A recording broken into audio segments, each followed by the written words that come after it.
Can you hear me? Hi there, Kayla. Hi, Caroline.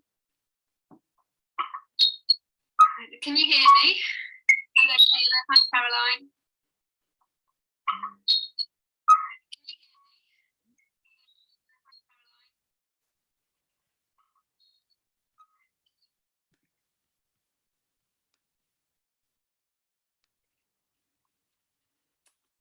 Okay, I've just turned the sound off on my on the Facebook group as well.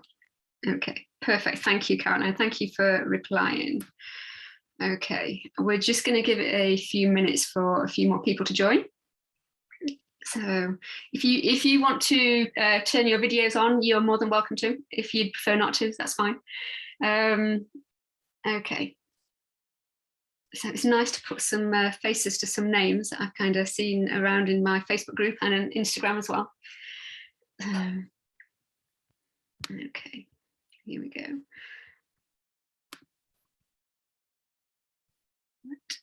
Okay, so I'm in the French Alps at the moment. Do you want to share where you guys are? It's always really nice to kind of get to know where everybody's located.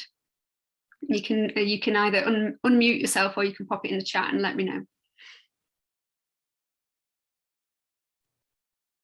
Hi, I'm in Tucson, Arizona. Oh, nice. What's it like there at the moment? It's pretty nice actually. It's about 70, but it's windy. Okay. But the sun's out and it is noon our time.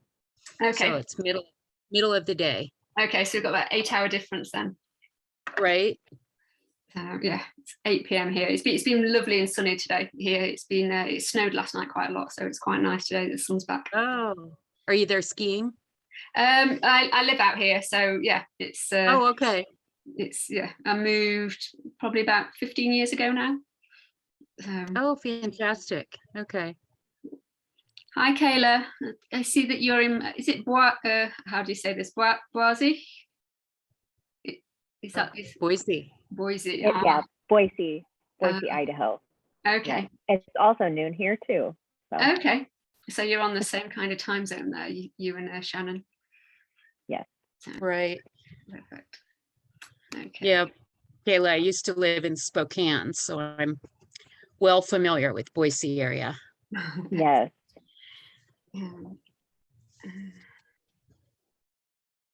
Okay. Right. I'm just keeping an eye on messages at the moment, because in case people have any trouble kind of joining the live, because I know I usually do this on Facebook, but with Facebook playing up over the last few days, I didn't want to risk it suddenly deciding it wasn't going to let me go live. So I decided I'd do it over Zoom. It'd be easier. Oh, good. Okay. Right. Well, whilst we're going through the masterclass today, if you have any questions about anything, just pop them in the chat, and at the end I will get to them and answer those.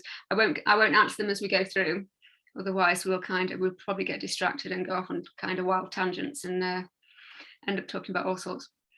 So yeah, I'll save the questions for the Q&A, but if anything does come up, then yeah, just pop it in the chat and then we can kind of get to it. I'll read it all at the end. So hi, Ursula. It's nice to put a face to a name after chatting there for so long. Yes, it is. Yes, it is. So and I see Dana. Is it Dana or Dana? Dana. Hi, yeah. Hi, how are you? Sorry, my video doesn't quite work. My camera doesn't quite work. I can see you okay, it's fine. So it's fine. Okay, what time are we on? We are on at I'll give it till 5 past and then I will make a start. So, because I know there's quite a few more people that said they wanted to make it if they could. So we'll just give it another minute. I'm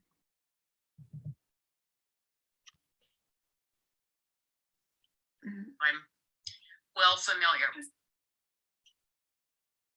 Okay. Sorry, that's feedback from my screen. I've got a split screen at the moment, and the feedback from the other screen. The microphone's just turned itself on. Okay, right. Let's make a start. So, welcome to the What to Eat to Improve Hashimoto's free masterclass. I am going to be giving you a run through of the foods that you should be making sure that you are including in your diet. I'm also going to basically run through the 3 biggest mistakes that I see a lot of my clients making when they first come to me, so that it can give you some information from which you can move forward with. I will also kind of, obviously, like I said, holding a Q&A at the end, so any questions, drop them in the chat and we will get to those at the end. I will be talking about my Hashimoto's remedy as well, giving you some more information about that, as that's kind of coming up very soon. But what I'm going to do to start with is I'm going to announce those prize winners from last week's challenge. So there was the book that I had up for grabs, that I showed you, the Feel Better in 5 by Dr. Rangan Chatterjee. This is a really, really good book for kind of bite-sized kind of habits to change that are going to make a big impact on your health. And it kind of goes through kind of all sorts of lifestyle things and diet things as well. So I found it really invaluable when I was starting my recovery process, when I was quite ill, because the information in it was in those bite sizes. It was manageable when I wasn't feeling great. So the winner of that is Ursula. So well done, Ursula. That'll be winging its way to you. I will message you and make sure I've got your address so that I can get that to you. So that's that one. And then the second. Thank you. You're very welcome. Thank you very much. No problem. So the second prize was the one-to-one 60-minute session with myself to help basically have a look at what's going on with your health and see if we can give you a strategy to move forward for kind of one of the symptoms that's really kind of bothering you the most. And the winner of that is Dana. So well done, Dana. Both of you are on the call. Thanks very much. Look forward to that. No problem. I will make sure I message you and get your details so that we can organise that. So yeah, that worked out well with both of you being on the call already. It's quite nice. So okay. So I'm going to give you a little introduction to myself for some of you probably who are quite new to the group and haven't come across me that much yet. So I am Helen. I have Hashimoto's thyroiditis. I also have 3 other autoimmune diseases. Hashimoto's was probably the one that gave me the most problems trying to come to terms with, kind of balance it. When I was at my worst with my Hashimoto's, I really struggled kind of to function. So I had a lot of brain fog, so my speech was affected quite severely. I would slur my words. I couldn't get my words. I would struggle to remember conversations that they hadn't even happened. I would lose myself in places that I'd kind of known my whole life. I kind of lost my bearings quite a lot. I couldn't kind of remember a lot of things. It was very difficult to function kind of when the brain fog is kind of that intense. I had a lot of pain, a lot of joint and muscle pain, and it made kind of getting out of bed each day very difficult. It would take me several hours each morning to kind of get going, and even then get going was kind of, I would say that was quite a loose term to use. It was quite a struggle. By the end of the day, I was absolutely exhausted, and I would some days struggle to hold my arms up to kind of wash my hair and things like that, and I would struggle to shower. I'd have to lie down after I showered because my energy was kind of so low. So I'm sure a lot of you are familiar with some of these symptoms. I had a lot of gut issues, and I probably had that for probably from being in my very early 20s to turning 20, I would say that started. It started when I was at university. And that was probably one of the first symptoms that kind of started, was the gut issues. And then slowly the fatigue crept in.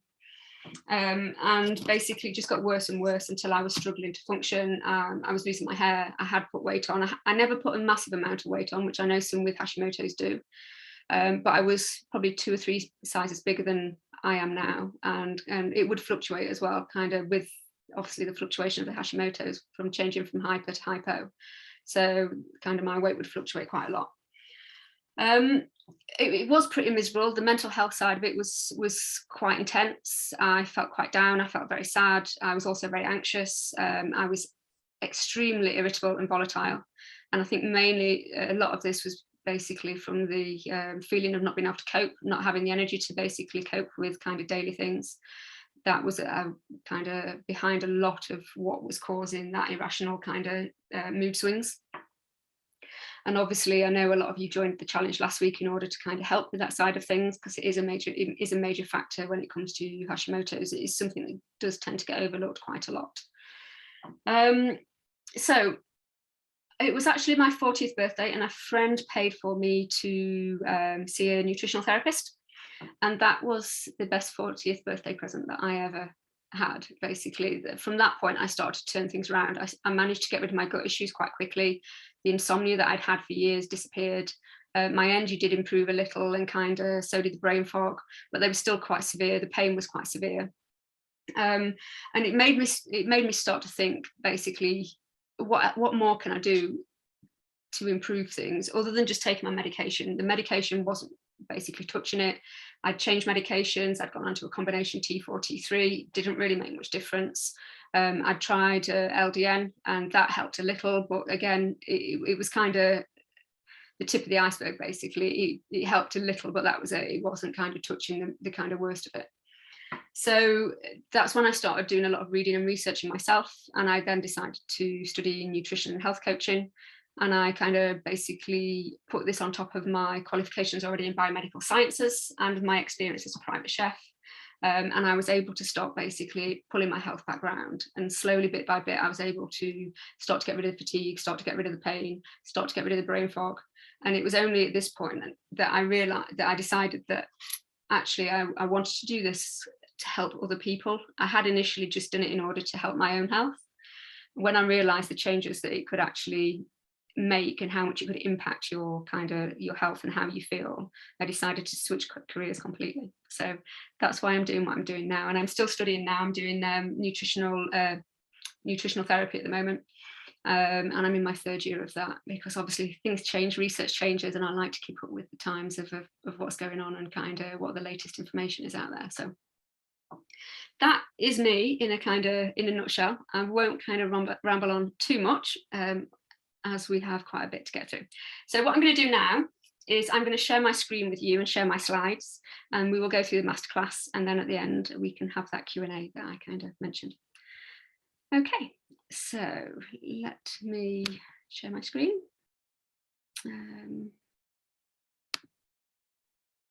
Okay, here we go. Okay, so there we are. That's it's coming now. If you can let me know if you can see that, that would be amazing. Yeah, perfect. Right. Okay, let me put that to full screen, and I'm just gonna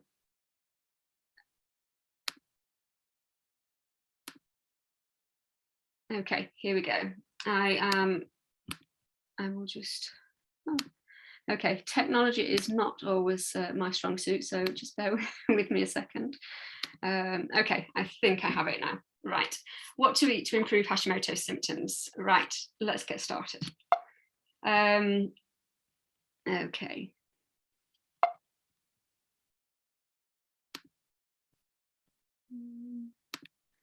It's not letting me. Okay, here we go. Right, one of the things I get asked quite a lot is diet really that important? Does it make that much of a difference? And the short answer is yes, it makes a massive difference. So what you eat is more than just calories. I know we've been kind of told that basically you should eat a certain amount of calories, and pretty much after that there isn't much information that's given on what those calories should contain. But the food that you eat fuels your body and your brain. If you eat the wrong things, then your body is going to struggle to function, and not just your body but your brain. They're not separate entities, they are kind of basically interconnected, very closely interconnected, and you can't really address one without addressing the other. So your brain is quite nutrient hungry, actually probably more so than your body. So diet is very, very important for not only your physical symptoms but your mental health symptoms as well. So the 3 things that we're going to look at, the 3 foods that I'm going to kind of discuss with you today, and explain how they can help your Hashimoto's symptoms and why, are fibre, antioxidant-rich foods, and oily fish. Okay, so fibre, most of us eat nowhere near enough fibre. we should be eating around 30 grams a day, yet most of us don't even get half of that. And I know when I was at my worst, I certainly wasn't getting anywhere near 30 grams a day. And one of the main reasons for this is that we rely on things like bread, pasta, rice, cereals, and things like that to get our fibre. Yet the vast majority of this is highly refined and it contains little, if any, fibre. That fibrous outer shell that kind of most of the grains have is actually removed in the refining process. So what you end up eating is pretty much empty calories at the end of the day. You're not basically providing your body with that fibre that it needs. So fibre is the preferential food of your good gut bacteria. You need your gut bacteria to be healthy and diverse if you ever hope to control your autoimmune attack. Without the fibre, the bad guys can take control, and that bad bacteria will start to crowd out the good bacteria, and this is going to create high levels of inflammation. This inflammation is going to drive your autoimmune response. It's going to cause that leaky gut. It's going to basically cause your immune system to be overreactive and reacting to things that are getting into your bloodstream that shouldn't be getting through, basically. So you need to make sure you are getting the fibre so that you can make sure the good guys are getting the food they need so that they can stop this from happening. The bacteria in your gut speak directly to your immune system, but nothing is in isolation in your system. That kind of diversity of the bacteria that you have in your gut, they all have different signaling molecules, and they kind of speak to your brain, they speak to your immune system, they kind of interact with lots of different systems. So if you have plenty of the good guys, they're going to be sending out anti-inflammatory messages, and they're going to keep everything in balance. If the bad guys have got kind of out of control, then you're going to find that they're sending out lots of inflammatory signaling, and your system is going to respond accordingly. Your immune system is going to have to deal with that inflammation. So 70 to 80% of your immune system is located in your gut. So you have over 500 species of bacteria that live in your gut, and for the most part, they live in harmony. However, when they become unbalanced or in the wrong place, this leads to something called dysbiosis. And you need that increased diversity in order to have the healthiest gut possible and the healthiest immune system as well. So the more strains of bacteria that you can have, the better your health is going to be, the better your immune is going to be able to balance itself. Your immune system is going to be able to balance itself and kind of regulate itself, basically. Beneficial bacteria are also able to talk directly to your immune system in order to trigger the appropriate immune response at the right time. And obviously that's what's going wrong when you've got an autoimmune disease. Your immune system is acting inappropriately. It's not reacting at the right times and to the right things. And if you want to control that, then you need to make sure you look after those beneficial bacteria.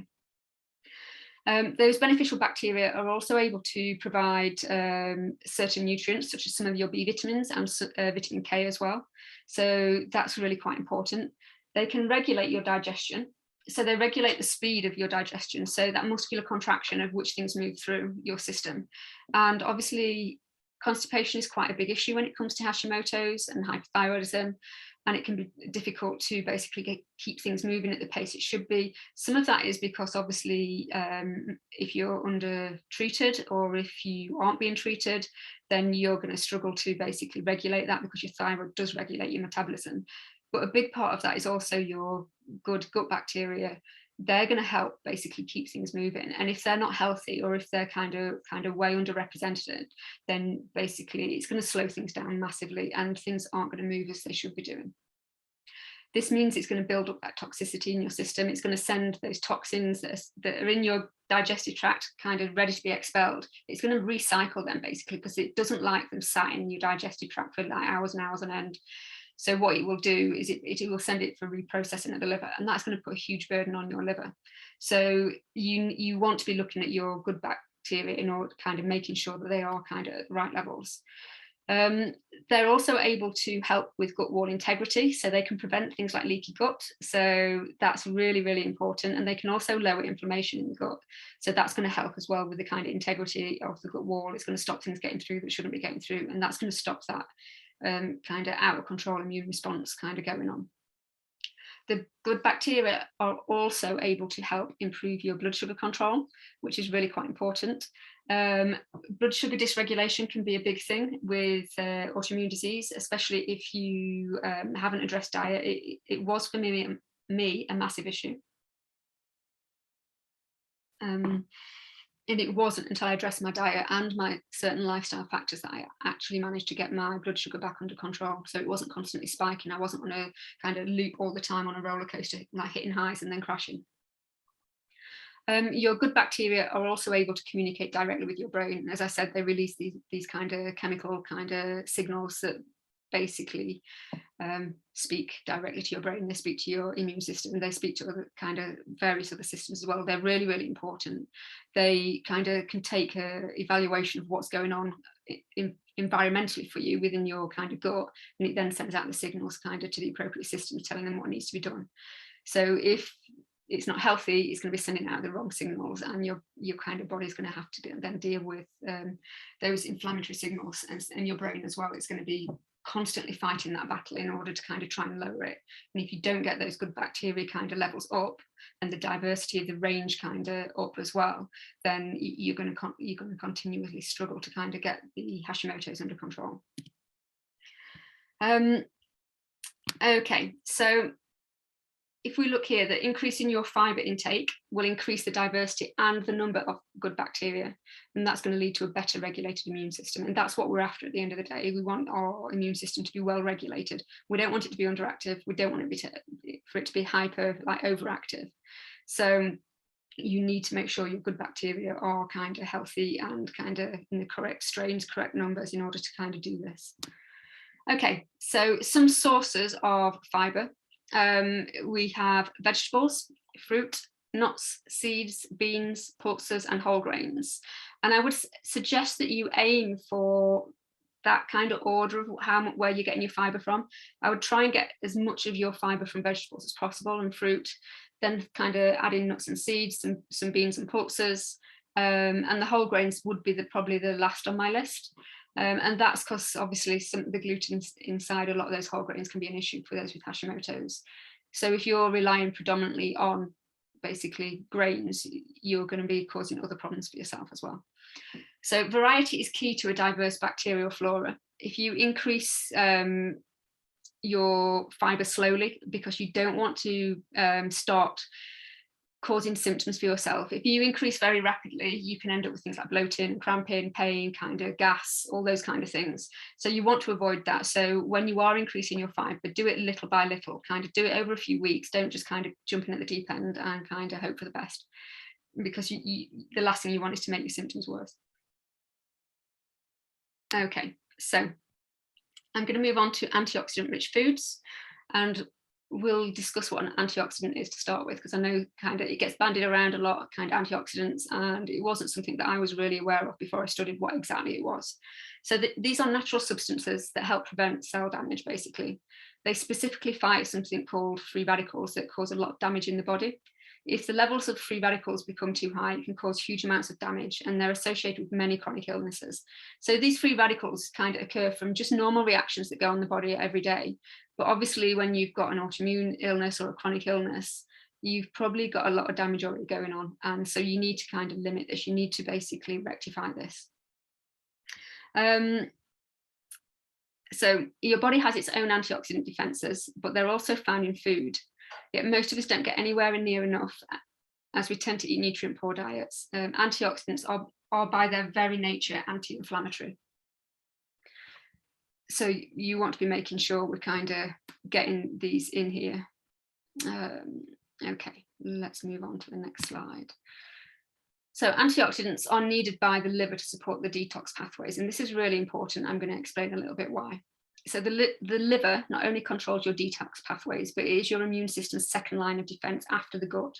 So anything that passes through your gut that shouldn't have done is then dealt with by your liver. Your immune cells also rely on antioxidants, so they can do their job as well. So if you are low in antioxidants, it's going to result in poor immune function. And the liver is also responsible for converting a large part of your T4 hormone to the active T3 hormone.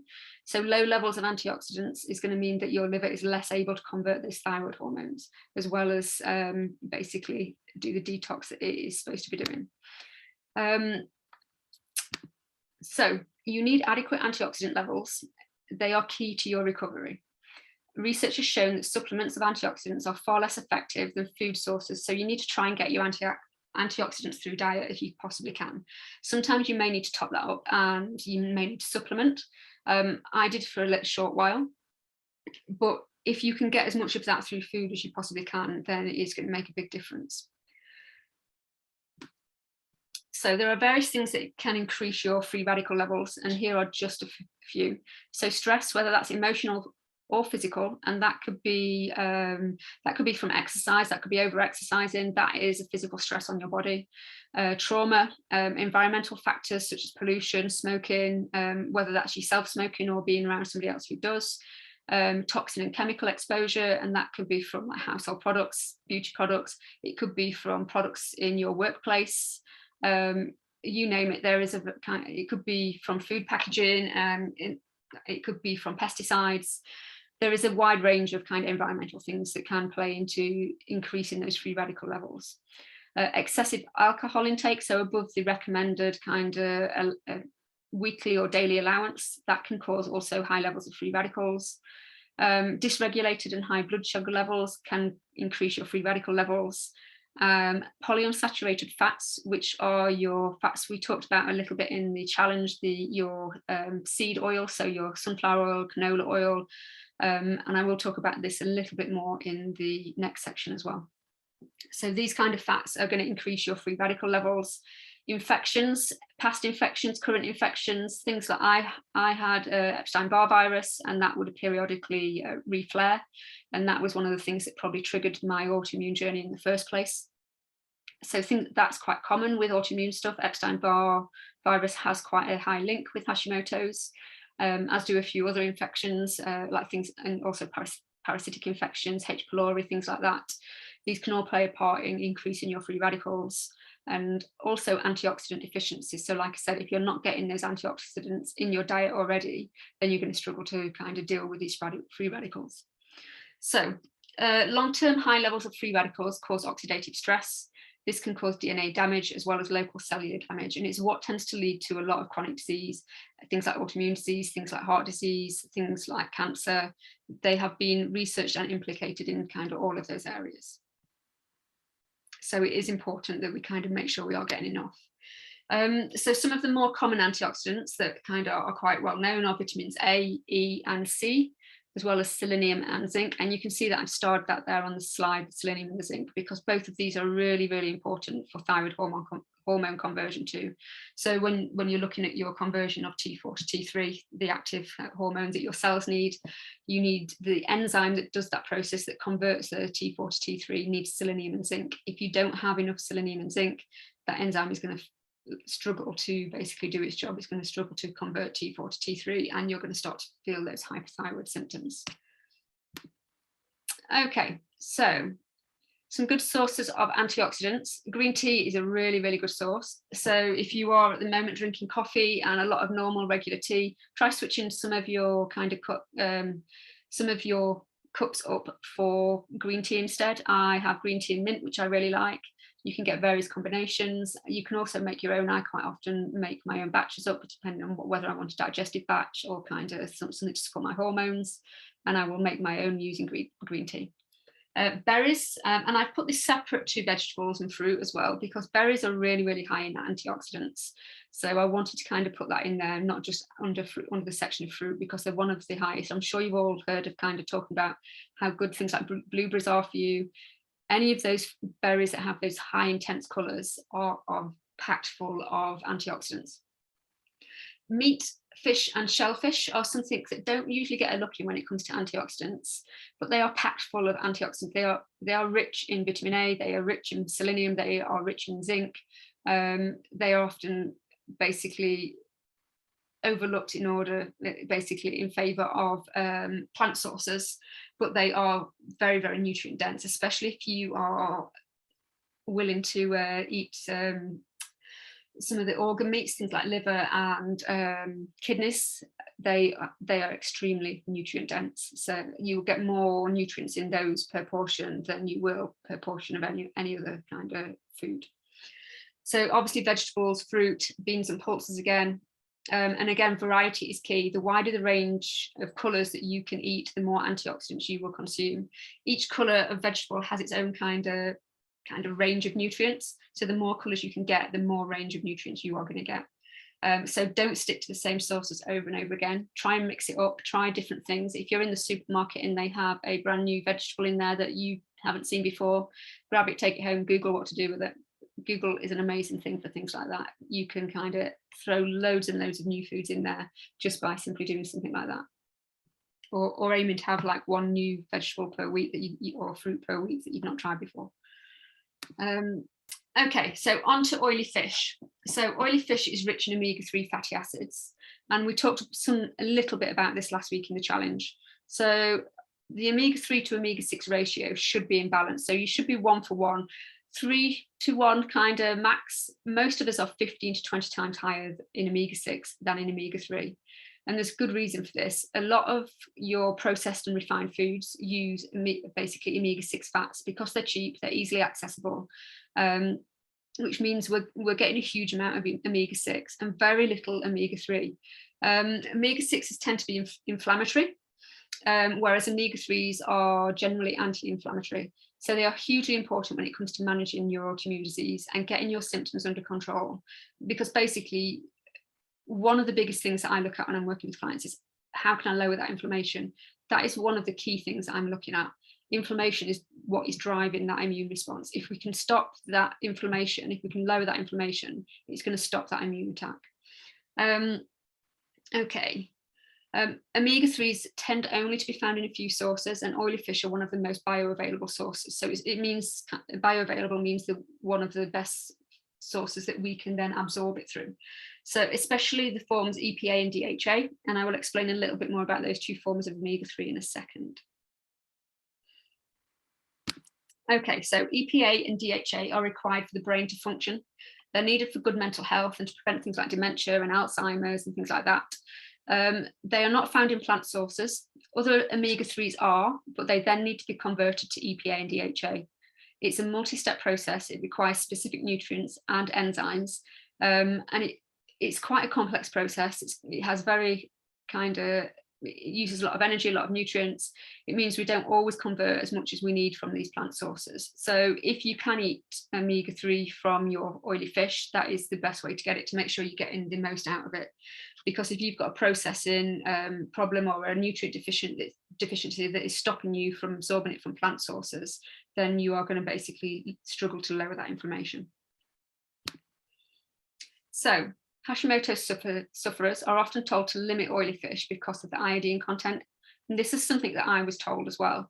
Basically, I was told that iodine was damaging to my thyroid when I have Hashimoto's, and that I should avoid it at all costs. I shouldn't eat foods that were high in iodine, and I certainly shouldn't supplement.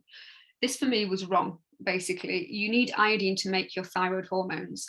Basically, that T4 and that T3 that we talk about, the number is the number of molecules of iodine that is attached to that thyroid hormone. So T4 has 4 iodine molecules and T3 has 3 iodine molecules. Without the iodine, then you can't make your thyroid hormones, basically. You're going to basically have hypothyroid symptoms. You are going to struggle. I'm not saying that you should go out there and supplement, because you certainly should not. You should not supplement with iodine unless you know you are deficient, and you need to test to find out if you're deficient. And you shouldn't supplement without the kind of relevant cofactors as well. So if you are obviously iodine deficient, if you do test, then there is protocols that you can follow to make sure that you are doing it correctly and not risking causing damage. You have to kind of up your levels slowly. The amount in most supplements, if you're looking at a multi-supplement with iodine, isn't enough to help, but it can be enough to cause problems. So you really, really do need to know what you're doing with iodine. But that doesn't mean that you should be avoiding foods with iodine. There's not enough iodine in the foods that is going to cause you a problem, basically. And as I said, you need the iodine to make your thyroid hormones. If you don't have it, you can't make those hormones. Okay, so omega-3s have been shown to help lower blood pressure. They've been shown to reduce the risk of heart attacks and strokes, as well as lowering cholesterol levels, insulin resistance. They're able to lower joint pain. They're able to lower inflammation and to prevent things like dementia and Alzheimer's. Omega-3s are healthy fats, and they will help to lower the hunger and cravings, and they will also to help you absorb your fat soluble vitamins and minerals. So a lot of you will kind of comment that you are low in vitamin D, and some of the reason behind this could be that you're not absorbing basically that vitamin D as you should be, because you don't have the fats in order to absorb it basically. Okay, let's have a look. Next slide. So this is a really important thing, and it is something that quite often gets overlooked. So all of your cell walls are made up of fats, basically. Healthy fats like omega-3s improve that cell wall health, and it's going to improve things like your cell-to-cell communication, and it's also going to improve the uptake of your hormones into your cells, and this includes your thyroid hormones. If your cell walls are unhealthy, your cells won't be able to communicate. The receptors on there that bind to your thyroid hormones maybe won't be presented properly, or they'll be damaged and won't be able to kind of take up the hormones as they should be, and that means it's not going to be able to get into your cells. It then can't do its job. You're going to feel fatigued, you're going to feel kind of wiped out, you're going to struggle with a brain fog. You are going to have a multitude of like hypothyroid symptoms. So you need to make sure that you are eating healthy fats so that you can make sure those cell walls are really, really healthy. Low-fat diets lead to poor cell health and the disease, dysregulation and hormone imbalances. And that's because of the reason I said that if the cell walls are unhealthy, they're not going to take up the hormones as they should do. They're also going to not be able to communicate with each other, and this is going to cause issues where basically things start to go wrong. Processes start to happen that shouldn't happen, where your cells normally keep on top of that. They can't do that. They can't tell the other cells basically stop doing what they're doing, or because basically they're just not able, because they're not in good enough health to do that. Okay, some good sources of omega-3s. So some animal sources are salmon. I would go for wild or organic, because farmed salmon is heavily sprayed with pesticides. And this can kind of cause quite a toxin buildup for those of you who already have Hashimoto's. Things like mackerel, anchovies, sardines, herring, trout, and then to a lesser extent, some shellfish, things like mussels, oysters, squid and crab have decent levels of omega-3s as well. So again, try and kind of vary your range up. Plant sources, hemp seeds, flax seeds, chia seeds and walnuts are all good sources. Obviously, you need to make sure these are ground in order for you to absorb that omega-3. If you're eating them whole, it's going to help your good bacteria, but it's not necessarily going to help you basically absorb the omega-3s from it. So you need to grind them in order to do that. Okay, right, that is the end of the kind of 3 things I wanted to discuss with you when it came to improving your Hashimoto symptoms. If you do have any questions, pop them in the chat like I said before. I am now going to talk about the 3 biggest mistakes that I see clients making and kind of the impact it has. So here we go. So the first one I see that is kind of has a massive impact is ignoring food intolerances. And these food intolerances or sensitivities can present in a multitude of ways, not just with digestive issues. In fact, some can present without any gut issues at all. The easiest way to check for intolerances is to keep a food, mood and symptom diary. Yeah, I'll say this over and over again in the Facebook groups that I'm in, kind of keep a food, mood and symptom diary, and kind of people seem really reluctant to do this. Maybe it's because they don't want to give up their favorite foods, and I completely get this. I was quite reluctant when I was kind of told to start keeping a diary and that I would need to start eliminating food. I really didn't want to have to do that. But I got to the point that I was so ill that I was desperate basically to see any improvements. And if those foods that you are keeping in your diet because you enjoy them, if they're slowly poisoning you and making you sick, and they're the things that are stopping you from recovering, are they really worth keeping in your kind of, basically in your routine? So not addressing nutrient deficiencies. So nutrient deficiencies is a second area that I see. And they're really, really common with Hashimoto's, and some nutrients in particular are very common. Not testing for these and correcting them can keep you struggling to get rid of those symptoms. Many go back over and over to their doctors asking for medication increases or changes, and it often results in no difference to how they feel, when in reality, the reason they feel like death warmed up is because they aren't giving their bodies what it needs to function. And I was guilty of this. I was going back to my doctor, still feeling like crap, basically, and kind of complaining. And as I said, I tried T4, T3 medication, I tried LDN, so both of which helped a little, but it wasn't really touching the kind of worst of it at all. And when it came down to it, when I finally kind of realised that I needed to start testing for nutrients, and I knew what those were from the studying that I'd done, and once I got those results back, I could see where I needed to work on, what kind of I needed to do. And some of that was not just the nutrients, some of that was actually my gut health I needed to improve in order to basically be able to absorb those nutrients that I needed.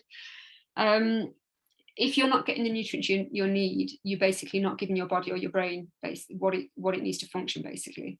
And it can be down to poor diet. It can be the fact that you're not getting it in your diet, but it can also be, like I said, down to that poor gut health in hindering that absorption process.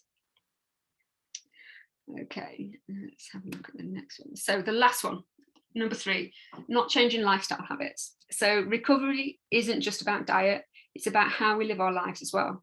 I was very, very reluctant to address my lifestyle changes, and not realizing things like my hair dye and kind of reading until 4 a.m. in the morning was sabotaging not only my energy levels, but kind of my entire health. It was stopping those kind of detox processes. It was stopping kind of my body like repairing and like regenerating, because I was sabotaging it. I wasn't aware of that I was sabotaging it, but I was. So the things that you do or don't do on a daily basis can impact your health just as much as food can. So you need to look at the whole picture. You can't just look at one area of this. You have to look at basically the whole thing. So like I said, the little things that you do can have a massive impact without even knowing it. And just tweaking those things a little can get you back to feeling kind of amazing again, can get you back to feeling normal again. And that isn't kind of like easing your symptoms. It is getting back to feeling normal again. Okay, so I'm going to talk a little bit about the Hashimoto's remedy now and how that can help. So in the Hashimoto's remedy, I will be walking you through exactly how to keep a food, mood and symptoms diary. In detail, I will be explaining that to you. I'll be explaining what to look for, how to eliminate those foods, and then how to heal the gut so you can try and reintroduce those foods. Just because it's gone for now doesn't mean it's gone for good. And I will give you a few examples of that. I had to cut out a lot of my diet when I ended up doing the AIP protocol. And basically that restricts a lot of food groups. Every time I tried to reintroduce something, it did not go well until I addressed my gut health. Once I'd done some gut healing protocols, basically I was then able to start reintroducing foods again. So the beans and the pulses that I hadn't been able to touch at all, I was able to have again. Chocolate used to give me really bad digestive symptoms, and I wouldn't say that I can have a lot of it now, but I can definitely have some and not have those reactions. And you will find that as well with food. Just because you have to cut it out, if you reintroduce it, it may not be a black and white, you can have it, you can't have it. It may be a case of you can have a little bit, but if you go mad, you're going to pay the price. You may be able to have it once a week and it's absolutely fine, but if you have it 4 times a week, it's going to be way too much. So it may be that tolerance level that you need to look at of kind of what you can have and how much you can have. And that's what I'll walk you through in the Hashimoto's remedy, so that you're aware exactly of what you need to do in order to kind of get the things out that are the problem, heal the gut, and then get the things back in that are going to be nutritious for you and beneficial. And nobody wants you to stay on kind of restricted diet kind of for the rest of your life. That is not fun. And that's not the whole kind of aim and purpose of kind of recovering from Hashimoto's, of just cutting everything out.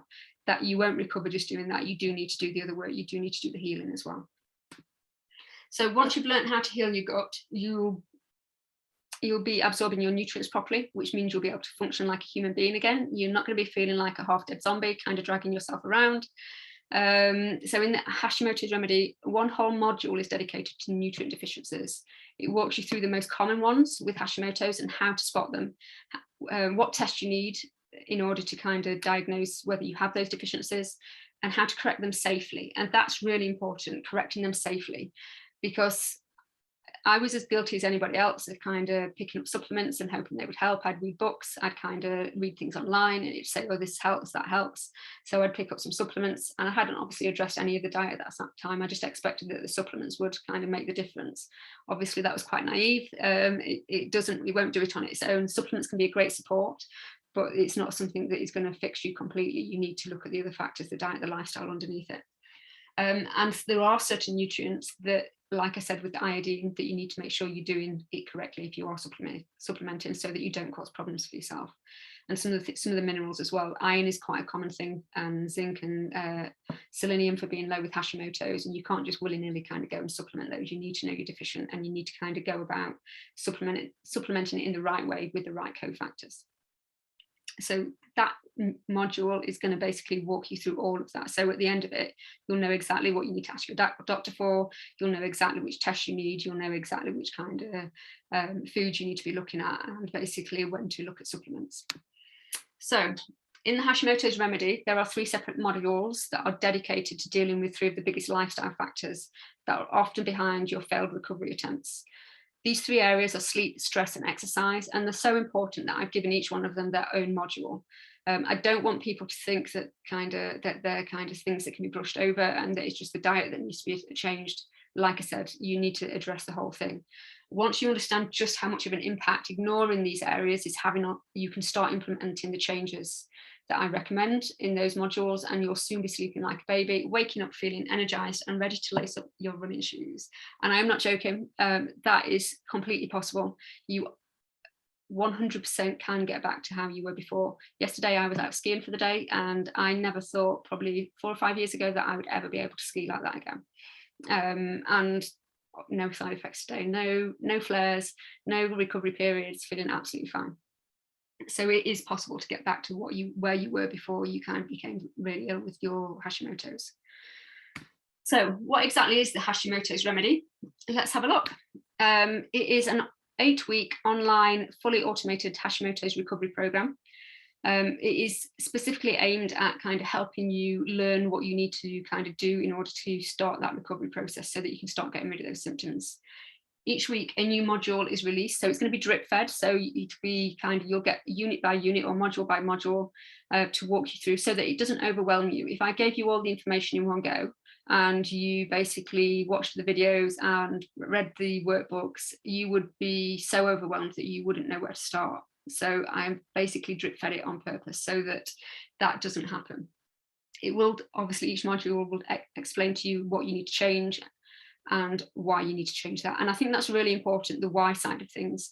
A lot of people tell you what you need to change, but not why. And I think you are more likely to stick to changes if you know why you've got to make them. Okay, the material is delivered in both video and workbook formats. I use my H5 Halo method that I use successfully with my one-to-one clients. I've adapted that method into the Hashimoto's remedy, so that basically you can follow it step by step. At the end of the 8-week program, you will understand exactly what has been keeping you sick, and you have all the tools you need to put your Hashimoto's into remission. And that means dropping those antibodies back down to kind of levels below the levels that kind of are used for diagnosis, basically. And also, basically, it's designed to get you living symptom-free, so that you can feel energized and that you can kind of feel happy and more like the old you that you remember as well. And that's the aim of it, is to help you basically do what I've done, to help you do what kind of I've helped my one-to-one clients do. So not only will you get the Hashimoto's remedy, but I have thrown in some amazing bonuses as well. So the first bonus is a €300 beta program discount. Because it's the first time that I'm running this course, I basically wanted to throw in a big discount for you. It won't be this price again. I'm only going to be offering it at this price for the first time round. And the reason for this is because obviously you're not the guinea pigs as far as the framework goes, because obviously the framework works because I use it with my one-to-one clients. But it's more kind of how the course is laid out, the technology, any teething problems, any feedback. I would love feedback of how people find the program as well, so that I can obviously improve it for next time. Improve the technology if this glitch is kind of, and obviously we saw that last week with the challenge when I couldn't go live in the Facebook group. So these things do happen, and that is why that discount is there in place, is so that basically those teething problems can be ironed out. So the second bonus is the Hashimoto's weight loss program. I'm throwing that in as well as the Hashimoto's remedy. So you will get automatic access to that and all of the recipes that go with it.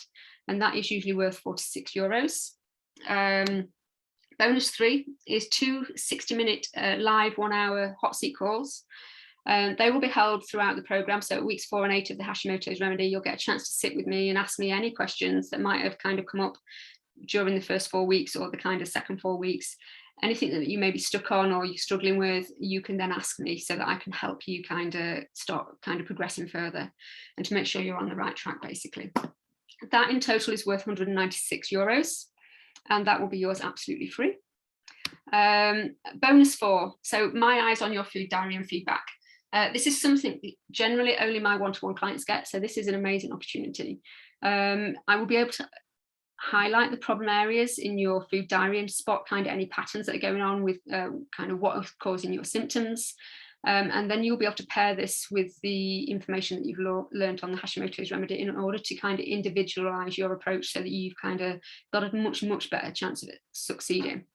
However, this one is only available until midnight tomorrow night. And there's a reason for this, because if I'm inundated with signups for the program, obviously I only have so much time in a day that I can kind of commit to kind of reviewing the food diaries. And it is quite a time consuming process. So I've limited it to basically the first 24 hours to stop, obviously, the overwhelm and the overload so that I am actually able to deliver what I am promising. Okay. So the bonuses and the full value of the program is €1,538. However, that is all yours for €597, and that is less than the price of your daily coffee shop lunch. So that is quite a good value kind of in order to get your Hashimoto's back into remission and to basically feel like yourself again. It's quite a good exchange. But for those of you on the masterclass, I have thrown in an extra bonus to say thank you for taking the time to join me today, and for kind of taking part in the challenge as well. I have basically thrown in an extra €100 off, and that is valuable until the end of the day today, so until midnight tonight. That is Paris, France time. And that makes the program €497. That is a saving of over €1,000, €1,041 on the full value of the program. So that is a massive discount. Okay, if you are ready to sign up, if you kind of basically want to get started want to start living symptom free again and get your Hashimoto's into remission, here is the link. You probably aren't going to be able to click on that. So what I will do is I will pop the link in the comments for you, and we can then basically get started on the Q&A. There is a code that you will need to input. If you are wanting that offer for today, you will need to input the code Masterclass, and that is all capital letters. I will pop that in the chat as well for you so that you can basically, let's have a look. Here we go. I have just popped the link to the program in there, and then the code you will need for the discount. I will pop that in there too. Make sure I've spelled that correctly. There we are, yes. Okay, perfect. Right, let's have a go at the quick Q&A, shall we, and see how things go. Okay, here we go. Right, let's have a look at some of the questions that have come up. Well, how are you all feeling after that to start with? Feel free to unmute yourself and kind of let me know, or put it in the chat.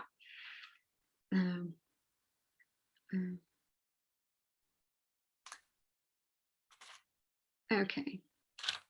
Was that helpful? Was the kind of information there that you'd not come across before, or kind of was it kind of repeat of some of the things that you already do know? I think one thing that stands out for me is that I only found out last year that I had Hashimoto's, and I did my own research, then gathered a load of supplements, and so I take all sorts of supplements that were listed here, but without any testing, really, any guidance from any GP or anyone at the moment. Okay. So for me, I probably thought I need to look at that a bit more, especially with the I take omega-3, 6 and 9, and I didn't really know the difference between the 3 and the 6. Okay, yeah, that's quite common, and obviously because there's nothing wrong in particular with omega-6, it's just that we get way too much of it in comparison to the omega-3, so it's just about balancing those levels out, basically. So yeah, we have to concentrate more on the omega-3s because obviously we already get enough of the omega-6s generally. Okay, was that Dana I was speaking to? Dana? Yeah. Okay, yeah. I wasn't sure, I just wanted to check. Okay, how about anybody else? Did anybody else have anything that came up that they, Ursula? Yeah, with the oily, can you hear me? I can, yes, yeah. Okay, great. With the oily fish, that's omega-3. Yeah. I mean, like salmon. Yes. So I only eat salmon. I don't eat those oysters or Okay. lobsters. So if you're having, let's say, 4 ounces of salmon, yeah, how much omega-3 is in that? And then how much omega-3 do you need daily? I mean, ideally, what they'd be saying is that you'd need 2 to 3 portions per week. 2 to 3, okay. So, and that can go for any source. So you can do that with smoked, fresh, frozen. You can use tinned if kind of that's easier at times. I know sometimes it is. It doesn't matter of the source as long as you get in it, kind of thing. What about tuna? Is that one of the omega? It doesn't have as much. Basically, tuna gets its omega-3 from eating the smaller oily fish, whereas the smaller fish get it from eating the actual I can't think of the seaweeds and things like that. They eat and the planktons and things. They get the omega-3 from the actual plant itself. And then obviously the bigger fish eat the smaller fish, and that's where they get their omega-3 in. So the more concentrated levels of omega-3 are actually in the smaller fish. So tuna does have some, but then you have to obviously take consideration things like mercury levels and things like that as well. Okay. I can give you a quick tip for increasing your omega-3s if you would like. Anchovies fillets, no, don't eat them on their own. But if you know the ones you get in the jars or the tins, I wouldn't buy it. You can pop them in saucers and use it as and it dissolves and you don't taste it, but you still get the goodness from it. So it's a way of getting, I read that knowing you're getting it kind of thing. Not on its own. Yeah, that's not your thing. But hide it. No. I'm the same with anchovies. No. They're quite strong, but if you're making a good thing, if you were making a risotto or something like that, and you put it in with the onions at the beginning, then it dissolves completely, but you'll still get the goodness you'll still get the omega-3 from it, but not the taste and not the texture. I'm the only one in this house that eats salmon. Nobody. Really? And they don't eat fish unless it's deep fried. Oh, gosh. So they don't get it. So when I cook salmon, I wait till everybody's out of the house. And then my daughter will say, you need to light a candle. If you know that you are not going to be getting it from the oily fish, then you do need to try and make sure you're getting it from the plant sources.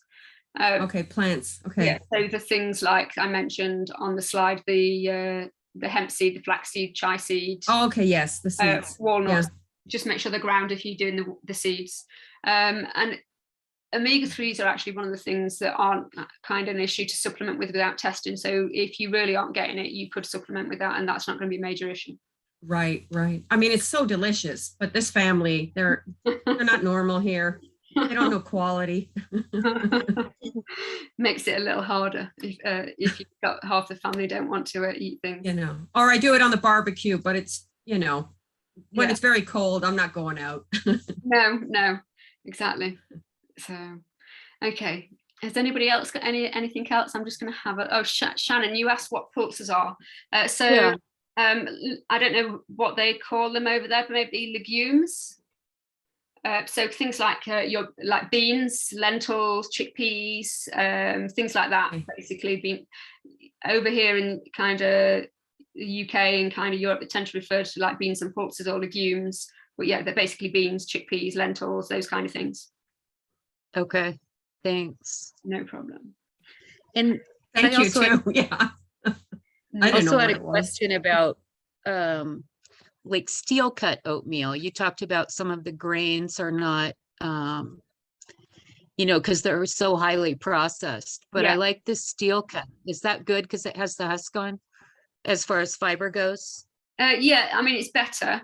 Like when you're looking for things, when you're looking for products that are grains, you just need to make sure it says whole grain or wholemeal and check the back of the product to make sure if it's a flour or a bread that you're getting that's whole grain or wholemeal, make sure that it is 100%, because quite often they'll put on the front that it's wholemeal or whole grain, and then you'll turn over and only 10% of it is. So yeah, you just have to check the labels a little bit for that. Okay. I mean, there's another good something I can't use oats because they set off my gluten. I'm celiac, and they kind of, I produce antibodies if I eat oats. So buckwheat is quite a good one if you want. They do that makes good porridge and like muesli and things like that as well.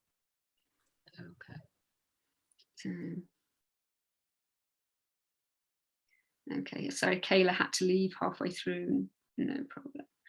Okay. What about eggs?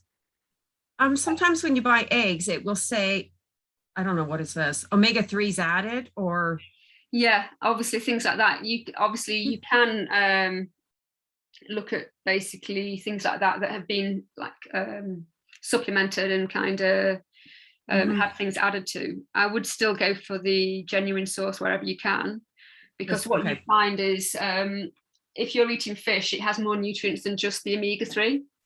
And if you're eating products that have had omega-3 added, it's had just the omega-3 added.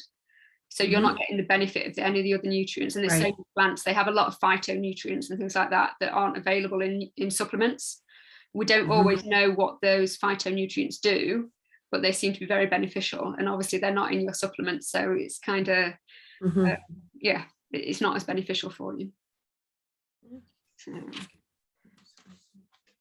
okay. So with the Hashimoto's remedy, yeah, you say it's once for 8 weeks or once a week for 8 weeks. Is it at a certain time, or can I pick a time that works best? Yeah, it'll be all fully recorded so that basically you can do it whenever you want. So you'll get an email each Monday basically saying it's ready, it's in your kind of course platform area. You can go and access it whenever you want. The only things that will be fixed in place are the 2 hot seat calls. They will be at set times, but you'll get emails in advance to let you know when they're going to be. So, okay. Yeah, the rest of it is like drip fed so that you can do it whenever it suits you. Great. Okay. Right, I'm just going to see if I can, I was streaming it live into the Facebook group as well, so I'm just going to have a look, see if any questions popped up in the Facebook group. So let's have a look. Hang on. So let's have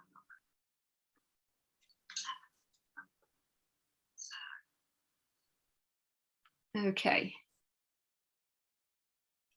Here we are, let's have a look.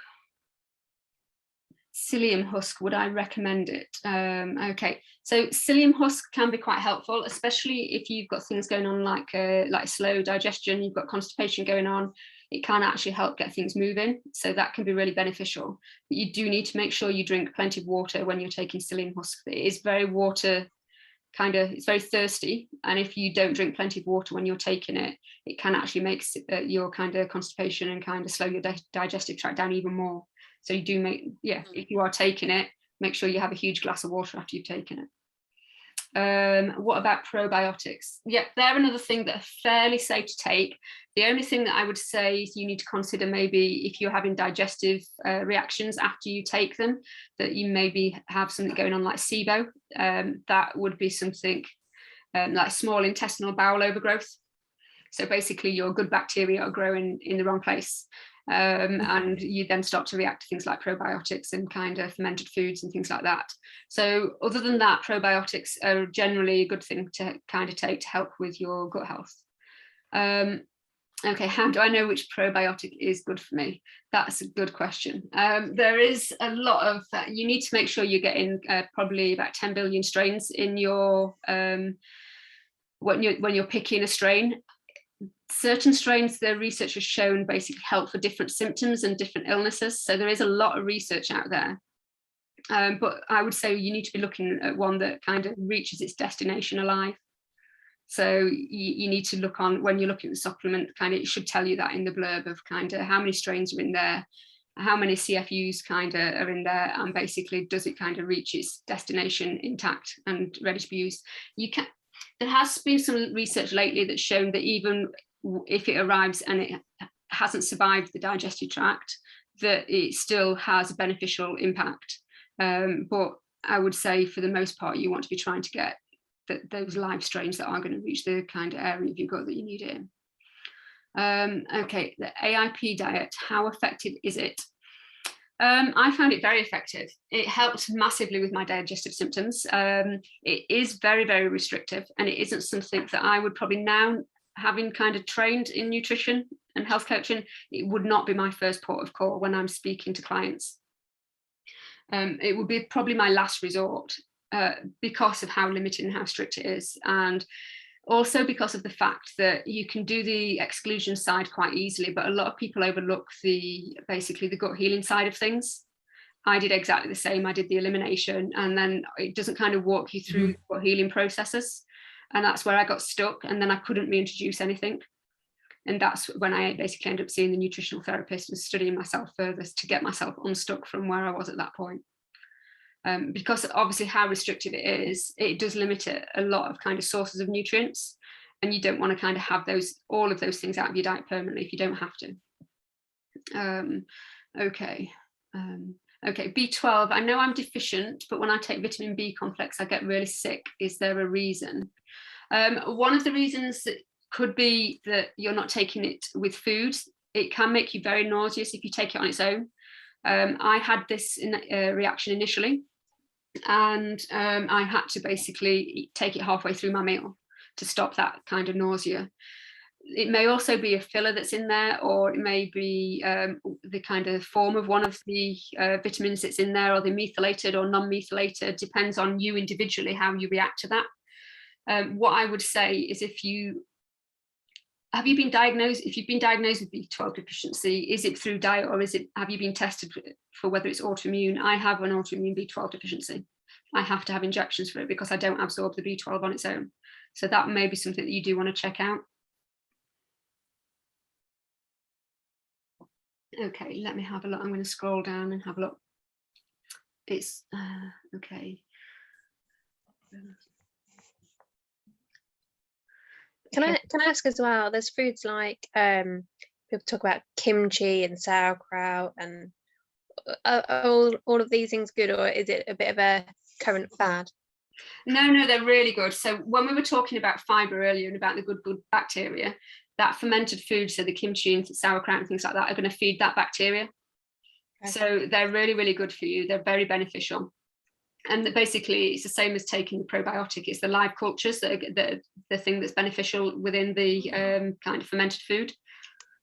So you are going to notice a massive improvement. But again, as I said before, the only thing you need to consider if you notice you're reacting when you take it, when you eat it, is that you might need to kind of consider that you've got SIBO.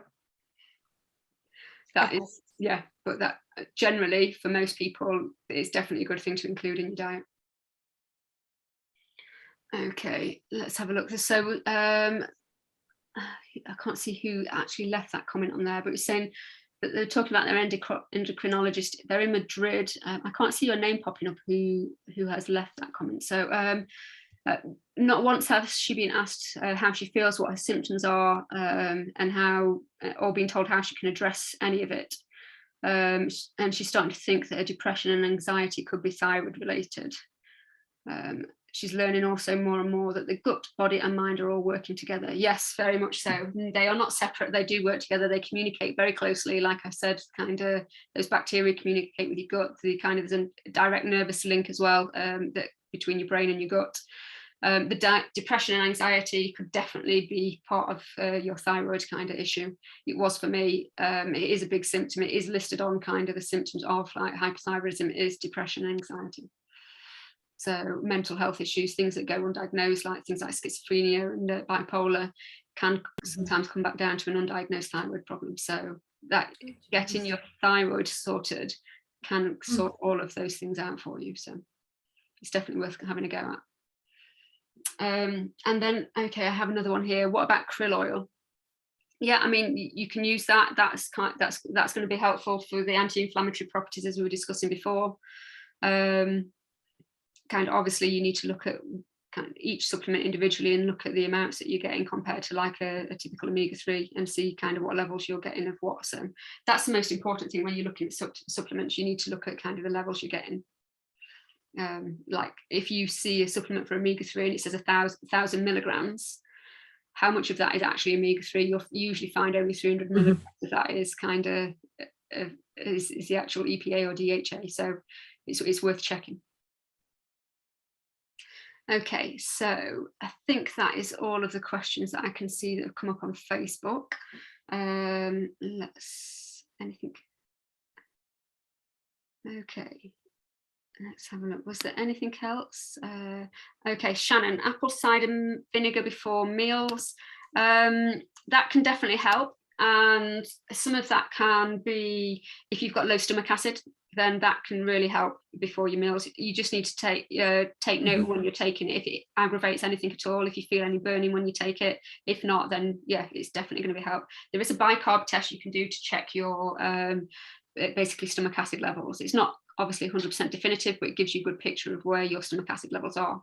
And apple cider vinegar can be a good starting point to help increase that stomach acid. Okay. And how long is each lesson? Okay, well, it will vary depending on what's in the unit. So basically, we start looking at kind of diet and food sensitivities in the first one. So there'll be a video for that. And there might be 2 or 3 different workbooks. Because what I will do is break them down by section so that, again, they're not overwhelming. And then we'll look at liver health and hormone imbalances in the second module, and then on to gut healing in the third, and then stress, sleep, exercise. And then there will be a module on testing and also a module on nutrient deficiencies as well. So it will depend, each one will be kind of obviously unique in their length depending on the information that I'll be kind of delivering there. I haven't recorded them yet, so I can't give you the exact lengths at the moment. The workbooks are all all kind of completed, but I have not done the videos yet. So, okay. Right, has anybody else got any questions for me? Anything else you wanted to know? No? Okay, right. So what I will do is I will leave you in peace. And if any of you have any questions kind of about anything that we've discussed today, or that kind of comes to mind afterwards, then feel free to drop me a message. If you have any questions about the Hashimoto's remedy, you can either drop me a message, or if you've got kind of more in-depth questions, then I'm more than happy to jump on a call and discuss that. The link is in the chat for the kind of the registration page, and it gives you more information in there as well of kind of exactly what's included as well. So I will let you digest all that, and I will hopefully see you all. Thank you, Helen. You're very welcome. Take care, everybody. Thank you very much. No problem. Thank you. Bye. Bye. Bye now. Bye.